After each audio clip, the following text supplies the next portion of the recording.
ఐదుగురా ఎట్లా భోజనాలు బాగానే చేస్తున్నారా? గంజి వరుస్తున్నారా? ఎందుకని? బియ్యం కొద్ది మంచి బియ్యం కదా, చెత్త ఏముండదు అనేసి అట్టేసి పెడుతుంది. అదేం లేదు, మంచి బియ్యం పోయినసారి మంచి బియ్యం ఇప్పుడు మంచి బియ్యం అది కాదు. కొన్ని విటమిన్స్ ఉంటాయి వాటిల్లో, కొద్దిగా తేలు ఉన్నాయి. తేలు ఉండేటివన్నీ విటమిన్స్ అవి పడేయకూడదు, మళ్ళీ లోపల వేసుకోవాలి, ఉడకబెట్టాలి. ఈరోజు పులిహోర అన్నాం కదా, టమాటా చట్నీ బాగానే తిన్నారా? తిన్నారంతా? డబ్బులు వస్తున్నాయా మీకు? బిల్స్ ఎప్పటి నుంచి రాలే? ఏ బిల్ రాలే? 10th 9th కొద్దిగా లేట్ అవుతుంది, 8th వరకు వస్తాయి అన్ని. ఇంటర్మీడియట్ పడుతున్నాయా? పాత ఇంతవరకు పడలేదు అసలు? ఫస్ట్ నుంచి మీరు బ్యాంక్ అకౌంట్ చెక్ చేసుకున్నారు ఈ మధ్య?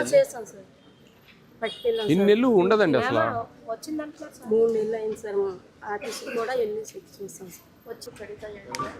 అలానే హాండోరియం 1000 వచ్చేసి నవంబర్ వరకు క్రెడిట్ అయ్యారు సార్ మా డిస్ట్రిక్ట్లో. సెంట్రల్ గవర్నమెంట్ది 1000 రూపాయలు వస్తుంది, స్టేట్ గవర్నమెంట్ 2000 ఇస్తుంది ఒకరి జీతం. అలానే 2000 వచ్చేసి అక్టోబర్ వరకు క్రెడిట్ అయ్యాయి. మరి వాళ్ళు పడలేదంటున్నారు 3 నెలల నుంచి. బ్యాంకుకి వెళ్ళి ఉండదండి, బ్యాంకుకి వెళ్ళి చెక్ చేసుకోమ్మా. మీరు పోయి చూడండి, ఏమి ఏటీఎం కార్డు ఉంటుంది కదా, చేస్తే దాంట్లో డీటెయిల్స్ వస్తాయి. ఏముందా? పెయిడ్ అని పెట్టారమ్మా నవంబర్ కూడా. ఆయాస్ నైట్ వాచ్మెన్ అది ఓకే, సిక్కీస్ ఈ అక్టోబర్ వరకు వచ్చాయమ్మా.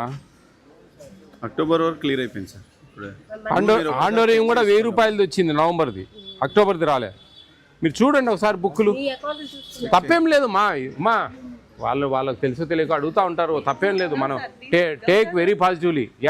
ఫస్ట్ ఆఫ్ ఆల్ నేను చెప్పేది ఏంటంటే, మీరు ఒకసారి అకౌంట్ బుక్ పోయి చూడమ్మా, బ్యాంకుకి పోయి అది స్టేట్మెంట్ ఇస్తారు, మినీ స్టేట్మెంట్. నీ ఏటీఎం కార్డు పెట్టే మినీ స్టేట్మెంట్ వస్తుంది, దాంట్లో మీరు మిడ్ డే మీల్ చూస్తారా, అవి ఒకసారి చూపించండి. ఇవన్నీ పెయిడ్ వచ్చిందమ్మా. పాస్బుక్ చేంజ్ చేసి తెస్తే ఏ అమౌంట్ ఏదని చెప్పేస్తుంది. ఇంటర్మీడియట్ వల్ల ఇంతవరకు పడలేదా? మీకు తెలియదా? అమ్మ ఇంటర్మీడియట్ కూడా అక్టోబర్ దాకా వేసామమ్మా. మేడం అమ్మ, ఇప్పుడు మనకు ఇంటర్మీడియట్ వాళ్ళవి, నేను అచ్యుతాపురంలో ఒక హై స్కూల్లో ఉన్నాను, 600 చిల్లర ఇక్కడ strength, first class to intermediate వరకు. మిడ్ డే మీల్స్ ఇంటర్మీడియట్ ఇంతవరకు పడలేదు సార్ అంటున్నారు. బడ్జెట్ ఇచ్చాను సార్, వాళ్ళు వేస్తున్నారు WFF లో. అంటే నేను అనేది అప్పటి నుంచి ఇంతవరకు ఇంటర్మీడియట్ పడలేదు అంటున్నారు. లేదు సార్, ఏప్రిల్ వరకు ఇచ్చేసాం సార్, ఇప్పుడు జూన్ నుంచే ఇవ్వాల్సి ఉంది. జూన్ నుంచే ఇప్పుడు దాకా ఏందమ్మా 7 నెలలు. వాళ్ళు ఎక్కడి నుంచి మనకి బడ్జెట్ లేట్ గా వచ్చింది సార్, ఇచ్చేసాం బడ్జెట్. అది in portions intermediate sir budget, అది కూడా మనమే ఫాలో అప్ చేస్తున్నాము. ఇప్పుడు వాళ్ళందరూ టోకెన్స్ వేస్తున్నారు సార్, అన్ని WFF లో ఉన్నాయి. కుకింగ్ కాస్ట్ చాలా వరకు అయిపోయింది సార్ వీళ్ళకి. ఇది ఒకటే పెండింగ్ ఉంది సార్, ఆనరోరియం ఒకటే పెండింగ్ ఉంది సార్. ఇంటర్మీడియట్ వాళ్ళకి పడలేదు కదా జూన్ నుంచి మీరు చెప్పే లెక్కాచారం ప్రకారం? ఇంటర్మీడియట్ నుంచి జూన్ నుంచి కుకింగ్ కాస్ట్ అయిపోయింది sir. Cooking cost per head అయిపోయిందా? అయిపోయింది సార్, అది కుకింగ్ కాస్ట్ పడలేదు అంటున్నారు. ఇది కన్ఫ్యూజ్ అయిందమ్మా. మీరు అందరికి ఒక సర్క్యులర్ పంపించండి, అక్కడ ఉండే హెచ్ఎంలు వాళ్ళకి వివరించి చెప్పాలా ఎప్పుడెప్పుడు ఎంతెంత పడ్డాయి, ఏంది దేనికి సంబంధించినవి అని. వాళ్ళకి ఇది పెద్ద కన్ఫ్యూజన్ అయింది, ఏంది స్టేటు సెంట్రల్, వాళ్ళ షేరు మన షేరు. నేను 9th 10th ఇంటర్మీడియట్ స్టేటే లేండి, నాకు తెలుసు. 8th వరకు సెంట్రల్ గవర్నమెంట్ పార్టిషన్ ఉంది, అది తెలుసు నాకు. ఈ ఆండోరియం కూడా 1000 రూపీసా? Central 1000 sir, state 2000. ఇవన్నీ వాళ్ళు ఒకసారి వేస్తారు, వీళ్ళు ఒకసారి వేస్తారు, వీళ్ళ కన్ఫ్యూజన్ ఉంది. అది వీళ్ళు దాదాపు జూన్ నుంచి మాకు ఇంటర్మీడియట్ వాళ్ళ పిల్లల పైసలు రాలేదని, డబ్బులు రాలేదని అంటా ఉన్నారు. జూన్ నుంచి కుకింగ్ కాస్ట్ అయితే పడిపోయింది సార్, అప్ టు నవంబర్ వరకు పడింది. వాళ్ళ ఆనరోరియం మాత్రము WFF లో. ఒకసారి చెక్ చేసి వాళ్ళకి వివరంగా చెప్పండి అమ్మా. సరేనండి, ఓకే. మీరు ఒకసారి చూసుకోండి, అన్ని చూసుకోండి అమ్మా, అన్ని చెప్తారు వాళ్ళు. తీసి తెస్తే ఎవరెవరి ఏంది అనేది మీరు ఒక 2 నెలలకు 3 నెలలకు ఒకసారి బుక్కులు తెచ్చి ఆ స్టేట్మెంట్ కాపీ తెచ్చుకొని చూసుకోండి, మీకు ఒక ఐడియా ఉంటుంది.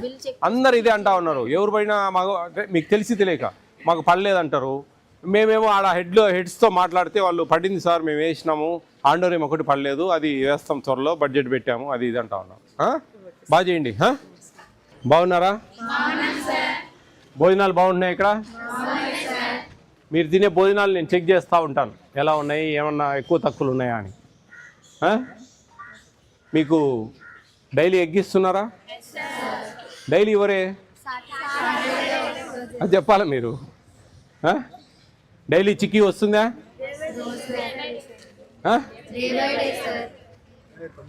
నాకు తెలుసు, మీకు తెలిసిన లేదా అని అందరికి తెలుసు అనమాట. అయితే వెరీ గుడ్. భోజనాలు బాగుంటున్నాయి? బాగా చేస్తారా వంట వాళ్ళంతా? ఈరోజు పులిహోర అన్నాము, టమాటా పచ్చడి. బాగుందా? బాగుందా? Very good. వెజిటబుల్ బిర్యానీ ఎప్పుడు? వెడ్నెస్డే. బాగుంటుందా? ఆ రోజు బాగా తింటారా? ఆకుకూర పప్పు బాగుంటుందా?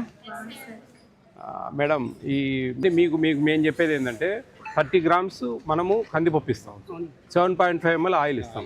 7.5 ml బిర్యానీ చేసేటప్పుడు ఎక్కువ పడుతుంది. ఆ వారంలో జాగ్రత్తగా తీసుకొని ఆ రోజు కన్క్లూడ్ చేసి ఆడవేయాలి. నెంబర్ 1. నెంబర్ 2, కందిపప్పు పప్పు ఉన్నప్పుడు 600 మంది ఉంటే కన్నా 6 మూల 18 kg ప్యాకెట్లు వేసేంత వరకు మీరు చూడాలి. అది వాళ్ళకు, మీరు వంట వాళ్ళకి చాలా క్లియర్గా చెప్పాలి. ఏమని? కట్ చేసి పోసేటప్పుడు మమ్మల్ని పిలవండి అని. వేడి నీళ్ళలో పోసేటప్పుడు ఖచ్చితంగా కట్ చేస్తారు కదా ప్యాకెట్. పోసేటప్పుడు మీరు ఎవరో మిమ్మల్ని ఎవరు ఉంటారో హెడ్ వాళ్ళని పిలిచి మీ కళ్ళ ముందు వేయాలి పప్పు. అది చాలా ఇంపార్టెంట్. ఎందుకంటే వాళ్ళు ఎంత వేసేది మనకు తెలియదు కదా. 15 కిలోలు వేసినా కానీ మీరు తెలియకుండా ఉంటే 15 కిలోలు 12 కిలోలు 13 కిలోలు వేసినా తెలియదు. కాబట్టి 18 kg 18 ప్యాకెట్లు లేకుంటే కన్నా వాళ్ళు లంసంలో తెస్తే కన్నా ఆ కిలోల ప్రకారం కరెక్ట్గా పడుతుందా లేదా చెక్ చేయాలి. ఎగ్ ఎంత వెయిట్ ఉండాలండి? ఒక ఎగ్ 50 grams ఉంటున్నాయా? అన్ని almost all more or less 45 to 55 between that. తర్వాత మీకు ఈ భోజనాలలో ఫోర్టిఫైడ్ కెన్నల్స్ అని ఒక సన్నటి బియ్యం లాగా ఉంటాయి. 25 kg బ్యాగ్లో 250 grams కలుపుతారు. తెలుసా మీకు అది? ఫోర్టిఫైడ్ కెన్నల్స్ అంటారు వాటిని. ఫోర్టిఫైడ్ రైస్ అంటారు వాటిని. అవి బియ్యం ఆకారంలో ఉంటాయి. ఒక 25 మనకు 250 grams కలుపుతారు 25 kg బ్యాగ్లో. అంటే కిలోకి 10 grams వస్తాయి. అవి folic acid, vitamin B12, iron. బియ్యం పొడితో తయారు చేసిన చిన్న పదార్థం. 5 mm లెంగ్త్, 2.5 mm వెడ్త్ ఉంటుంది. బియ్యం ఆకారంలో ఉంటుంది. వాటిలో కలుపుతారు. అప్పుడు మనము అట్టెసరే వేసుకోవాలి. గంజి ఓర్చకూడదు. ఓర్స్తే దీనికి కరిగిపోయే స్వభావం ఉంటుంది. మెతుకులాగా చేతికి దొరకదు. ఇది మెతుకులాగా చేతికి అన్నం మెతుకులాగా దొరకదు, కరిగిపోతుంది గంజిలో. అప్పుడు గంజి ఓర్చకూడదు అనమాట. గంజి ఓరిస్తే ఆ విటమిన్స్ అన్ని దాంట్లో వెళ్ళిపోతాయి. ఓకే, అర్థమైందా? కాబట్టి మీ ఇంట్లో ఇచ్చే బియ్యంలో కూడా కలుపుతూ ఉన్నారు. స్టోర్ బియ్యం, కోటా బియ్యం ఉన్నాయి కదా. అప్పుడు మీ అమ్మ వాళ్ళకు కూడా చెప్పండి, గంజి ఓర్చొద్దండి, అట్టేసులు వేసి వండండి అని చెప్పి. ఓకేనా? దానివల్ల మీకు చాలా ఉపయోగాలు ఉన్నాయి. బ్యాక్ బోన్ స్ట్రెంథన్ అవుతుంది, హిమోగ్లోబిన్ శాతం బాగా పెరుగుతుంది. ఓకే, మెమరీ పవర్ బాగా ఇంక్రీజ్ అవుతుంది, నాడీ వ్యవస్థ బాగా పనిచేస్తుంది. ఇంత మంచి పనులు ఉన్నాయి. పెద్దవాళ్ళకైతే మోకాల నొప్పులు, కీళ్ళ నొప్పులు ఇవన్నీ తగ్గుతాయి. చూసుకోండి, మీరు ఇంటికి పోయినప్పుడు గూగుల్లో సెర్చ్ చేయండి folic acid. What is the benefits of folic acid, vitamin B12, iron.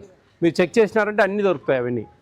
అంత మంచి బియ్యం ఇస్తూ ఉంది మీకు ప్రభుత్వం. దాదాపు 80 రూపాయలు అవుతాయి ఇవి. నోట్లో వేసుకొని చాలా గట్టిగా ఉంటాయి, చాలా గట్టిగా ఉంటాయి అన్నమాట ఇవి. ఎనికి పంపి 2 తీసుకొని నోట్లో పెట్టుకుంటే చాలా గట్టిగా ఉంటాయి. అందరూ ప్లాస్టిక్, రబ్బరు అంటారు వాటిని. అవి కరిగిపోయే స్వభావం ఉంటుంది. మనం బుగ్గన పెట్టుకుంటే ఓ 10 నిమిషాల్లో దూదిలాగా అయిపోతుంది. అవి కరిగిపోతాయి అన్నమాట అన్నంలో. ఓకేనా? నోట్లో పెట్టుకోండి అందరూ. మీకు టెస్టింగ్ కోసం ఇచ్చిన, ఇంటికి తీసుకోవడానికి కాదు. చాలా గట్టిగా ఉంటాయి అన్నమాట. ఆ గట్టిగా ఉండడంతో అందరూ ప్లాస్టిక్ బియ్యము అని ఒక పుకారు వచ్చింది. మనం కొనే బియ్యము 40-45 రూపాయలు అవుతుంది ప్రభుత్వం కొనేది. ఈ బియ్యము 60-65 రూపాయలు అవుతుంది కిలో. ప్లాస్టిక్ ఎంత అవుతుంది తెలుసా? 150 రూపాయలు కిలో. ప్లాస్టిక్ తెచ్చి ఈ బియ్యంలో ఎందుకు కలుపుతారు? 150 రూపాయలది. అదేదైనా 5 రూపాయలు 6 రూపాయలు అయితే కలపచ్చు, లాభం వస్తుంది. కానీ ప్రభుత్వం చేసేది మీ మంచి కోసం, మీ ఆరోగ్యం కోసం, మీరు బాగా యాక్టివ్గా ఉండాలనే ఉద్దేశంతో, మీకు మంచి విటమిన్స్ అన్నీ అందాలనే ఒక మంచి ఉద్దేశంతో. ఓకేనా? బాగా చదువుకోండి, మంచి మార్కులు తెచ్చుకోండి, మంచి గోల్స్ పెట్టుకోండి. ఓకేనా? All the best all of you. Be careful, take care of your future.